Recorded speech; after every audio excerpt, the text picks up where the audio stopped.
এই আন্দোলন যেটা হয়েছিল, এটা জুলাই আন্দোলন, আগস্ট আন্দোলন, এটা পরিসমাপ্তি হয়েছে এই সময়টা। কিন্তু আন্দোলন তো 15-16 বছরের। হাসিনা তাড়ানোর আন্দোলন, স্বৈরাচার তাড়ানোর আন্দোলন, দেশ রক্ষার আন্দোলন, এটা তো দীর্ঘ আন্দোলন। সেই জন্য শুধু জুলাই আগস্টকে যারা আমরা স্মরণ করছি, আমাদের অতীতকে আমরা অস্বীকার করছি। সেই জন্য জুলাই আগস্টকে আমাদের স্মরণ করবো আমাদের মর্যাদার জন্য, আমাদের ঐক্যবদ্ধ জাতি গঠনের জন্য, আমরা দেশকে পুনর্গঠনের জন্য। এটি এমন একটা জিনিস, এই জিনিস যাতে কখনো বিতর্কে আমরা না নিয়ে, এখানে যারা ছিল সবাই জাতীয় বীর, সবাই রক্ত দিয়েছে জাতিকে মুক্ত করার জন্য। সেটি সেই সময় যে দলে করে থাক না কেন, বিএনপি বা অন্যান্য, কেউ কিন্তু ব্যানার নিয়ে সেখানে যায়নি। লক্ষ্য করবেন এই জাতীয় আন্দোলনটা কেউ ব্যানার নিয়ে যায়নি। এখানে কিশোর, তরুণ, বয়স্ক সবাই কিন্তু লড়াই করেছেন একটা জাতীয় মুক্তির জন্য। সেই জাতীয় মুক্তি আমরা ইতিমধ্যে যে জায়গায় এনে দাঁড় করিয়েছি, সেই কাজটি কিন্তু এখন আমরা করতে পারিনি। সেই কাজটি করতে হবে। স্বৈরতন্ত্রকে গণতন্ত্রে উত্তরণের জন্য স্বাভাবিক যে পথ, সেটি হচ্ছে নির্বাচন। এই নির্বাচনটা যতক্ষণ পর্যন্ত আমরা না করতে পারবো, ততক্ষণ বুঝতে হবে শহীদদের প্রতি আমরা কিন্তু সেই সমাপ্তির দিকে নিয়ে যেতে পারছি না কাজে। তারা একটা জীবন দিয়েছে কিসের জন্য? গণতান্ত্রিক বাংলাদেশের জন্য, মানুষের অধিকারের জন্য।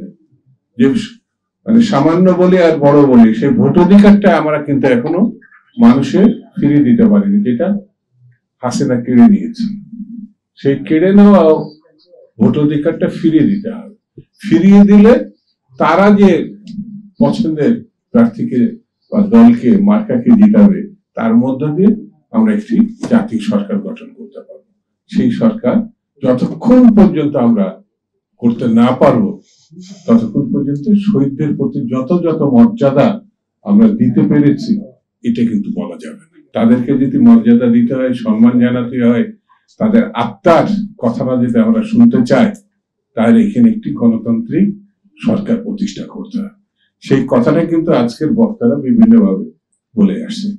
পিয়ারের কথা এই জন্য বলছে না, যারা নির্বাচন ভয় পায়, যারা কোনো না কোনো অন্ধকারের শক্তিকে পুনর্বাসন করতে চায়, মানে আওয়ামী লীগকে পুনর্বাসন করতে চায়, কায়দা কানুন তারা ধরছে পিয়ার।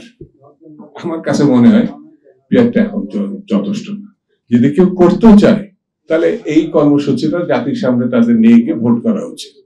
তারা যদি জয়লাভ করে, তাহলে তারা পিয়ার করবে। কিন্তু বিএনপির ঘাড়ে চেপে বা অন্য কোন সরকারের ঘাড়ে চেপে এই দুষ্কর্ম করা ঠিক হবে না। এর প্রতি জাতির কোনো সমর্থন নাই। এখন আমাদের মুখ্য কাজ হচ্ছে, মাস তো ঠিকই হয়ে গেছে, সেটা ফেব্রুয়ারি মাস, আমাদের নির্বাচনে ঝাঁপিয়ে পড়তে হবে। বসে থাকলে হবে না। যারা প্রতিক্রিয়ার শক্তি, যারা অন্ধকারের শক্তি, যারা ষড়যন্ত্রের শক্তি, তারা নির্বাচনকে ঠেকাতে চায়। আর আমাদের উচিত হচ্ছে যে যেখানে যেভাবে আছি, নির্বাচনের সপক্ষে আমরা নেমে পড়ব। এর মধ্য দিয়ে কিন্তু শহীদদের প্রতি শ্রদ্ধা জানানো সম্ভব বলে আমি মনে করি। সেই জন্য আসল বন্ধুরা, ঐক্যবদ্ধ ভাবে আমরা নির্বাচনের দিকে এগিয়ে যাই।